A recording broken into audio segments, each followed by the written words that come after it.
The day after Russia invaded Ukraine, Lebanon's economy minister announced the nation of 6.8 million individuals had sufficient wheat reserves to last just 1 month. Russia and Ukraine are significant exporters of agriculture, which Lebanon depends on. Ukraine alone exported more than $27 billion in agricultural items to the world last year. About 80% of Lebanon's wheat comes from Ukraine. People became worried about food shortages and price hikes when the war started. Weeks after Russia got into Ukraine, food prices skyrocketed.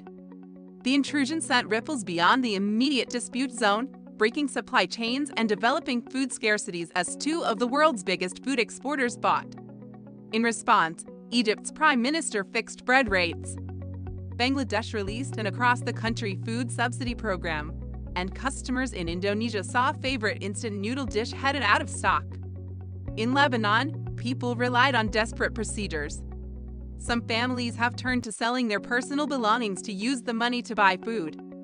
Lebanon is greatly dependent on food imports, so anything that occurs somewhere else affects the nation's food security.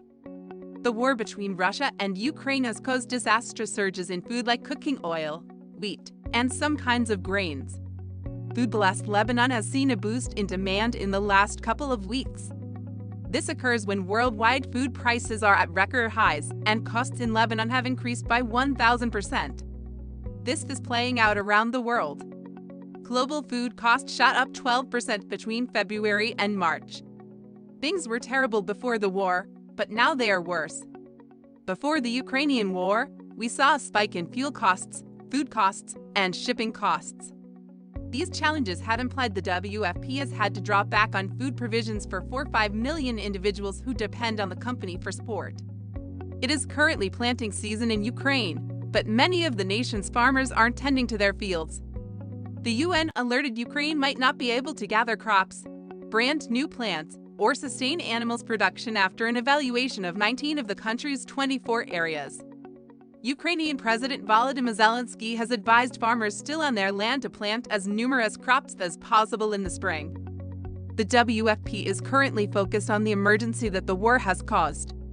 Additionally, they are dealing with the international repercussions that have resulted from the conflict.